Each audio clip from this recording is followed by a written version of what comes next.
Shalom, shalom à toutes et à tous, bien-aimés, et bienvenue à notre temps de méditation. Je suis Laure Prato et je suis chargée aujourd'hui d'apporter la méditation. Nous allons élever nos voix. Père, nous te disons merci. Nous te sommes infiniment reconnaissants pour le souffle de vie que tu nous apportes, pour la grâce que tu nous fais d'être debout et de voir ce jour.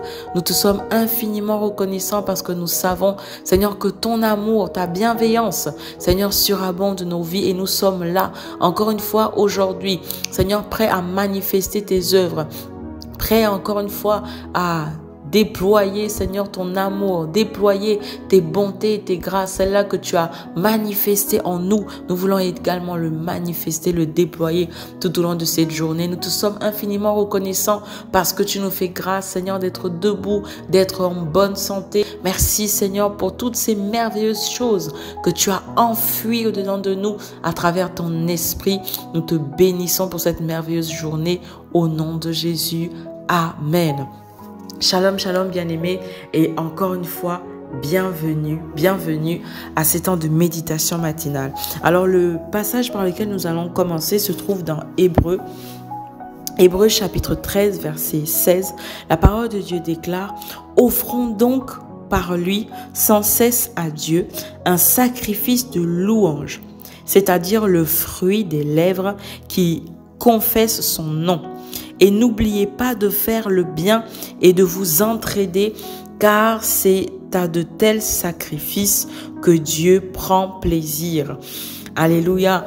Et par là, comme ça, ce que nous pouvons constater, ce que nous pouvons voir, c'est que nous sommes de plus en plus dans un monde individualiste, un monde où on doit vraiment en fait paraître, où on doit montrer, prouver qu'on est capable par des performances. Jusque dans l'église, donc on peut observer en fait, et même sur internet, des personnes en fait qui, par exemple, donc sont dans l'église. C'est pas négatif, mais on regarde, on observe de plus en plus des personnes qui sont comme dans des performances vocales, des performances vocales pour louer Dieu, pour chanter, pour célébrer. Ils sont là tout transpirants, tout dansants.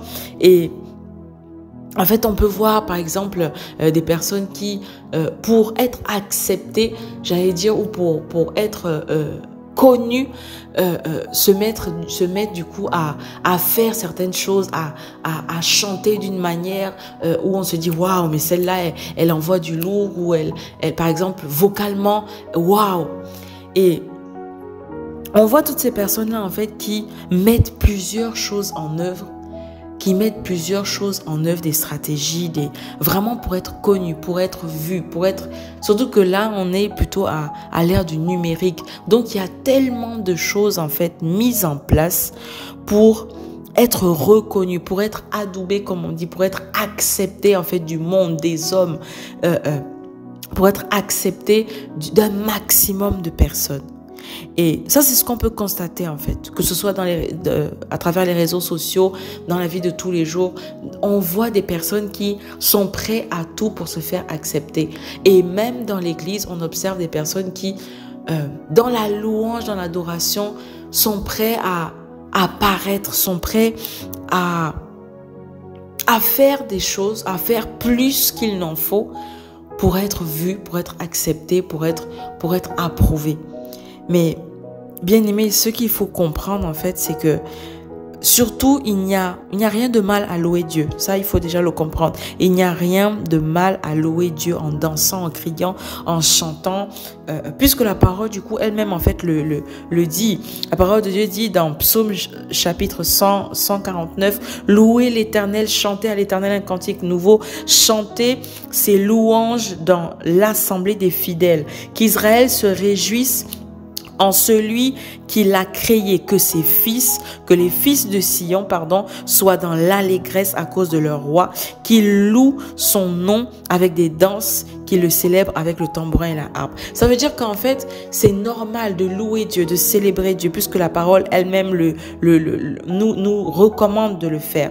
Mais, en fait, la question qu'il faut se poser, les questions qu'il faudrait se poser aujourd'hui, c'est de se dire, lorsqu'on loue, lorsqu'on célèbre, lorsqu'on adore, lorsqu'on fait des choses dans l'église, lorsqu'on sert, lorsqu'on va rendre visite à quelqu'un, lorsqu'on fait une semence dans l'église, à qui le faisons-nous véritablement? À qui le faisons-nous? Vers qui nous tournons même dans notre intérieur? Est-ce qu'on le fait pour un pasteur? Est-ce qu'on le fait pour être vu, pour être reconnu? Est-ce qu'on le fait pour que notre attitude impressionne? Donc, toutes les fois où nous faisons quelque chose dans l'église, pour qui est-ce qu'on le fait véritablement? Est-ce qu'on le fait véritablement pour Dieu? Est-ce qu'on le fait véritablement pour réjouir le cœur de Dieu? Parce que c'est ce qu'on a lu tout à l'heure. La parole dit, n'oubliez pas de faire le bien et de vous entraider, car c'est de tels sacrifices que c'est à de tels sacrifices que Dieu prend plaisir. Donc, lorsque nous sommes, par exemple, dans l'église et que nous louons, nous célébrons, oui, la parole de Dieu le dit, louer, célébrer le Seigneur, mais lorsqu'on le fait, est-ce qu'on le fait à la manière des païens, à la manière des hommes, pour attirer le regard des hommes ou pour attirer le regard de Dieu? Pour qui le faisons-nous véritablement? Lorsqu'on fait une semence, lorsqu'on donne de notre temps, de notre énergie, est-ce qu'on le fait pour être reconnu, pour être apprécié, ou on le fait pour réjouir véritablement le cœur de Dieu? Est-ce qu'on le fait pour réjouir le cœur de Dieu? La parole de Dieu dans Genèse parle dont tous nous connaissons, on a déjà lu ou on a déjà entendu parler de ce passage-là où on parle de Caïn qui a fait une offrande parce qu'il était berger. Il a fait une offrande des produits de la terre à Dieu. Et il y a aussi Abel de son côté qui a fait une offrande des premiers-nés parce que lui, Caïn était cultivateur et Abel était berger. Et Abel a fait une offrande de ce qu'il avait aussi de plus précieux, de ses premiers-nés de son troupeau. Et la parole de Dieu dit que l'Éternel porta un regard favorable sur l'offrande qu'Abel avait fait et non pas du coup sur l'offrande de Caïn. Et pourtant, en lisant le passage, on se rend compte que les deux ont fait la même offrande. Les deux, en tout cas visiblement, ont fait la même offrande. Les deux ont apporté une offrande des prémices de ce qu'ils avaient. Alors que l'un était cultivateur, l'autre était berger, ils ont apporté ce qu'ils avaient de plus précieux. Ils ont apporté les prémices. Mais la suite nous dit que l'Éternel a porté un regard favorable sur l'un et un regard défavorable sur l'autre. Ça veut dire que oui, à vue d'œil, de manière visible, les deux avaient fait peut-être la même offrande, mais de manière spirituelle, il y avait quelque chose de différent. De manière spirituelle, Abel avait fait une offrande qui avait attiré le regard de Dieu, tandis que Caïn avait fait une offrande qui avait repoussé, qui avait fait que Dieu rejette son offrande. Donc, ce qu'on doit véritablement comprendre, en fait, c'est de se dire, qu'est-ce qu'on offre à Dieu? Qu'est-ce qu'on donne à Dieu? Qu'est-ce qu'on fait dans la maison de Dieu? Et est-ce qu'on le fait, oui, de manière visible à ce que tout le monde le voit, mais à l'intérieur de nous, qu'est-ce qui se passe à l'intérieur de nous? Est-ce qu'on le fait pour un homme? Est-ce qu'on le fait pour être vu, pour être reconnu? Qu'est-ce qui se passe véritablement à l'intérieur de nous lorsqu'on se présente dans la maison de Dieu? Il faut qu'on arrive à apporter quelque chose qui attire l'attention de Dieu sur nos vies, qui fait que Dieu s'arrête à un moment donné et se dit, oui, là, j'approuve, là, j'accepte, là, je prends plaisir dans ce que mon fils ou ma fille m'offre comme sacrifice, mon fils ou ma fille m'offre comme offrande. Là, on vient de parler du passage de Caïn et Abel, mais il y a également le passage de David. Lorsque David, en fait, devait offrir un sacrifice à Dieu, et il dit, bon, je vais offrir mon sacrifice sur cet emplacement-là, comme un champ, comme une aire, et la personne à qui appartenait du coup cet espace-là dit à David, mais je te l'offre, tu es mon Dieu, tu es mon roi. Donc cette personne-là dit à David, tu es mon roi, je veux te l'offrir, je t'offre ce que tu veux, les bœufs, je t'offre ce que tu veux, le sacrifice, le champ, prends-le, je te l'offre. Et David dit à cette personne, je n'offrirai pas un holocauste qui ne me coûte rien. Parce que David était dans les principes. David était dans les profondeurs de ce qu'il faisait pour Dieu. Il n'était pas juste là pour offrir à Dieu un sacrifice qui est fait. L'essentiel, c'est de le faire. Non, il était minutieux dans les plus petites choses qu'il offrait à Dieu. Il ne voulait rien faire de manière désinvolte. David dit, je n'offrirai pas un holocauste qui ne me coûte rien. Donc à ce moment-là, en fait, il dit, je refuse de faire les choses juste pour les faire. Ce champ-là, même si je suis aujourd'hui le roi, je veux te l'acheter. Je veux te l'acheter, je veux que ça me coûte. Parce que David voulait faire les choses de tout son cœur. Il ne voulait pas faire les choses de manière désinvolte ou de manière facile. Mais il dit à cet homme-là, il dit, je veux offrir à Dieu un holocauste, un sacrifice qui me coûte. Donc je veux que ce sacrifice-là ait de la valeur. Et c'est vrai qu'on ne peut pas acheter Dieu, ça c'est sûr. Mais il faut qu'on comprenne, bien aimé, il faut qu'on accepte que lorsqu'on se présente à Dieu, il faut qu'on offre à Dieu quelque chose qui a de la valeur. Quelque chose qui a de la valeur, oui, mais qui sort de notre cœur, qui est de la valeur à l'intérieur de nous. Et il faut que véritablement, lorsqu'on offre quelque chose à Dieu, que ce ne soit pas juste quelque chose de désinvolte ou quelque chose d'habituel ou quelque chose qui n'a pas de valeur. Il faut que cette chose-là ait de la valeur. Lorsqu'on loue, lorsqu'on adore, il faut qu'on le fasse de tout notre cœur. La parole de Dieu dit qu'il cherche de vrais adorateurs. Il cherche de vrais adorateurs, des personnes qui l'adorent en esprit et en vérité. Et ça c'est un principe qui doit se tenir dans tout ce que nous faisons. Lorsque nous servons Dieu, lorsque nous nous tenons dans la présence de Dieu pour servir, pour pratiquer la louange, l'adoration, nous devons le faire en esprit et en vérité. Non pas en ayant des faux semblants, non pas en le faisant de manière humaine, ou une sorte de simulation. On ne vient pas dans la présence de Dieu en simulant. On vient dans la présence de Dieu en s'offrant, en se donnant. Il y a un passage que nous connaissons très bien, encore une fois, qui parle de Jésus lorsque Jésus est invité dans la maison de Simon pour partager un repas. La parole de Dieu dit qu'une femme entra pendant qu'il se trouvait à table et elle tenait un vase qui contenait un parfum de nard pur très cher. Alors, le passage nous explique en fait que cette femme-là a brisé donc ce vase et a versé le parfum sur la tête de Jésus. Et il y a des personnes autour de Jésus qui disaient, mais on aurait pu prendre ce vase-là et l'offrir à des pauvres. On aurait pu, et ça c'est normal, c'est la logique humaine. C'est la logique humaine de se dire, mais ça aurait pu servir à autre chose. Mais cette femme-là, en fait, avait discerné dans ce qu'elle faisait, alors qu'elle s'est prosternée. La parole de Dieu dit qu'elle s'est prosternée, elle a vraiment adoré, c'est proskunero en fait. Elle a adoré, elle a donné ce qu'elle avait de plus cher, ce qu'elle avait de plus précieux, ce qu'elle avait. Elle avait sûrement peut-être besoin de faire autre chose avec ce vase-là. Mais elle l'a offert à Jésus. Elle l'a donné, elle s'est offert, elle a donné ce qu'elle avait de plus précieux à Jésus. Elle a dit à ce moment-là, je me répands devant lui, je me répands en fait et je donne ce que j'ai de plus précieux.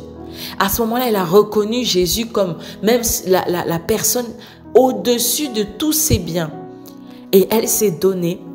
Elle s'est offerte et à ce moment-là, en fait, la parole de Dieu dit que c'est Jésus qui dit, je vous le dis en vérité, partout où cette bonne nouvelle sera proclamée dans le monde entier, on racontera aussi en souvenir de cette femme ce qu'elle a fait.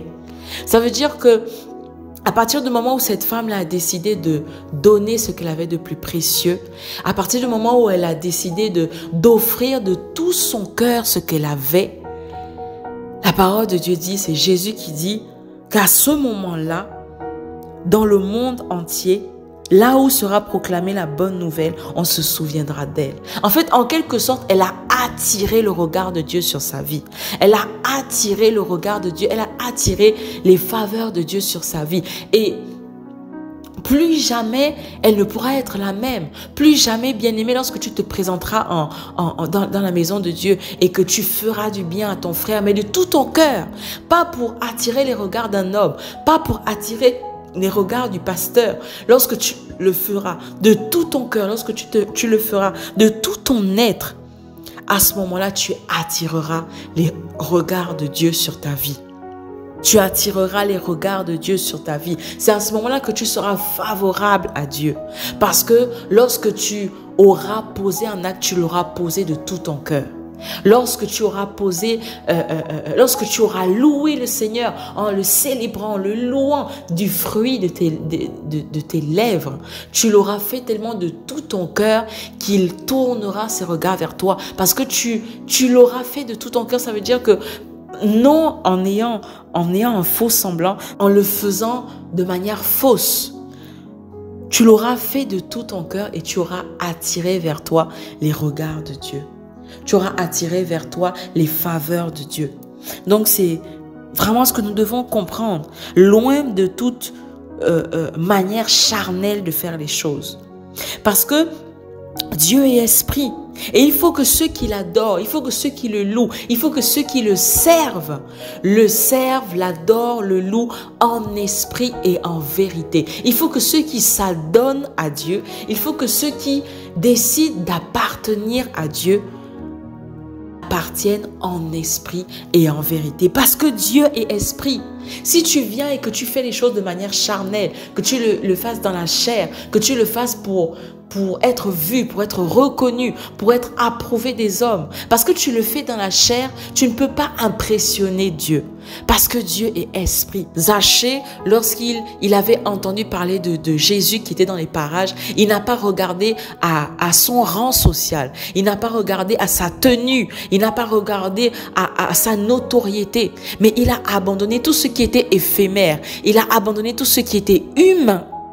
Et il s'est élevé sur ce sycomore et il a dit maintenant, il faut que je voie, il faut que je tourne mes regards vers celui-là qui est au-dessus de tout ce qui peut être humain, de tout ce qui peut être matériel. Je veux tourner mes regards vers Jésus. Et Jésus, lorsqu'il a levé les yeux, il a vu Zachée, il a dit, descends. Parce qu'aujourd'hui, je mangerai dans ta maison. Descends parce qu'aujourd'hui, les choses ne seront plus jamais les mêmes. Descends parce qu'aujourd'hui, le salut est rentré dans ta maison.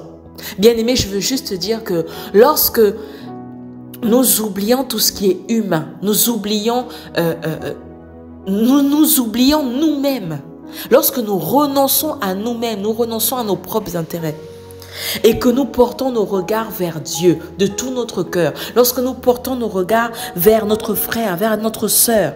Lorsque nous faisons le bien, nous nous entraidons les uns les autres. La parole de Dieu dit que il se manifeste pleinement. Ça veut dire que il prend plaisir dans ce sacrifice-là que nous lui offrons. Il prend plaisir dans ce que nous lui offrons de tout notre cœur. Tout ce qui est faux, tout ce qui est faux semblant, tout ce qui est mensonge ne doit plus exister dans la présence de Dieu. Nous devons être vrais, en humilité totale. En reconnaissance totale qu'en fait, Seigneur, tu es celui-là qui est au-dessus de tout. Nous te faisons Seigneur de nos vies et nous te reconnaissons comme celui-là qui règne au-dessus de nous. C'est parce que nous nous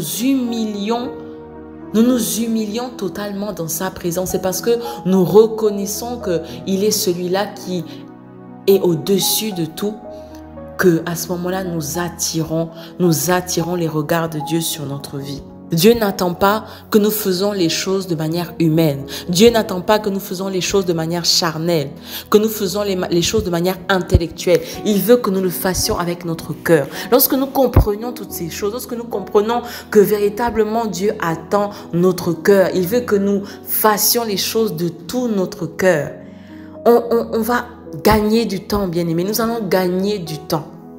Parce que ce qui attire le regard de Dieu, ce qui attire les faveurs de Dieu, ce qui attire que Dieu se tourne vers nous, c'est lorsque nous faisons les choses de tout notre cœur. C'est à ce moment-là que Dieu tourne les regards vers nous. Nous allons élever nos voix Père, nous te disons merci, nous te bénissons, Seigneur, parce que tu nous permets de comprendre ta parole. Et c'est cette parole-là, Seigneur, qui vient nous corriger, qui vient nous enseigner, qui vient nous permettre de devenir meilleurs pour toi. Merci, Seigneur, parce que tu nous emmènes, Seigneur, à nous perfectionner, à abandonner notre ancienne manière de faire, notre ancienne manière, Seigneur, de te servir, notre ancienne manière, Seigneur, de penser, Dieu. Nous voulons, Seigneur, venir désormais auprès de toi avec notre entièreté. Nous venons auprès de toi entièrement. Seigneur, sans faux semblant, sans fausseté, sans mensonge, sans détour. Nous venons, Seigneur, auprès de toi, corps, âme et esprit. Merci Père parce que tu nous permets de comprendre, Seigneur, que ce en quoi tu prends plaisir, Seigneur, c'est un cœur entier, tout entier à toi. Merci parce que tu nous emmènes, Seigneur, à t'adorer en esprit et en vérité, à t'offrir sans cesse à toi notre Dieu, Seigneur, un sacrifice de louange que tu agrées. Merci Père parce que tu nous permets, Seigneur, ô Dieu, d'être bienveillants les uns les autres, de manifester, Seigneur, l'amour. Et tu dis, Seigneur, que voici, c'est en de tels sacrifices, c'est en de tels sacrifices que tu prends plaisir. Merci, Père, pour ta vie. Merci, Seigneur, parce que tu nous emmènes à te servir, à t'adorer, à te louer en esprit et en vérité, à le faire de tout notre être. Non pas pour être vu, non pas pour être reconnu, non pas pour être approuvé des hommes, mais nous avons besoin, Seigneur, de faire les choses en nous donnant, en nous livrant, en nous offrant entièrement avec notre cœur. Merci Père parce que nous croyons, Seigneur, qu'au refuge, tu es celui-là qui nous emmène à aller en profondeur. Nous sortons de tout ce qui est faux semblant. Nous sortons de tout ce qui est, Seigneur, ô Dieu, en surface. Mais nous allons en profondeur de ta parole parce que nous voulons le faire, Seigneur, entièrement. Nous voulons pratiquer ta parole de tout notre cœur. Nous voulons méditer ta parole de tout notre cœur. Nous voulons, Seigneur, être un sujet de bénédiction. Être, Seigneur, à l'écoute. Manifester l'amour, Seigneur, les uns les autres, mais le faire de tout notre cœur, le faire en esprit et en vérité. Nous voulons sortir de toute humanité. Nous voulons sortir de tout ce qui est humain. Lorsque nous te servons, nous voulons le faire entièrement. Nous voulons le faire, Seigneur, de tout notre cœur. Merci, Père, parce que tu nous emmènes à te louer, à te célébrer à l'intérieur de nous. Nous voulons le faire, Seigneur, en esprit et en vérité. Lorsque nous allons vers un frère, lorsque nous sommes une solution pour une sœur, nous ne voulons pas, Seigneur, le faire pour être vu ni pour être reconnu, mais nous voulons le faire, Seigneur, de manière entière. Parce que tu nous recommandes de nous aimer les uns les autres. Parce que nous voulons, Seigneur, manifester le même amour que tu as manifesté pour nous. Nous renonçons à nos propres intérêts afin de servir aux intérêts du plus grand nombre. Merci Père pour cette parole que tu nous permets de comprendre, de recevoir maintenant. Merci parce qu'aujourd'hui, tout au long de cette journée, nous allons le pratiquer, nous allons mettre à l'œuvre, nous allons pratiquer ce que tu nous recommandes de faire. Merci Père parce que nous faisons les choses désormais maintenant de tout notre cœur. Nous le faisons entièrement afin que la seule gloire te revienne. À toi notre Dieu, que toute la gloire te revienne. Au nom de Jésus, nous avons prié. Amen. Amen, amen. Shalom, shalom à toutes et à tous, bien-aimés. Et n'hésitons vraiment pas à faire du bien autour de nous, à poser des actes qui pourront réjouir le cœur de Dieu tout en le faisant entièrement avec un plein amour. Shalom, shalom à toutes. Passons une excellente journée.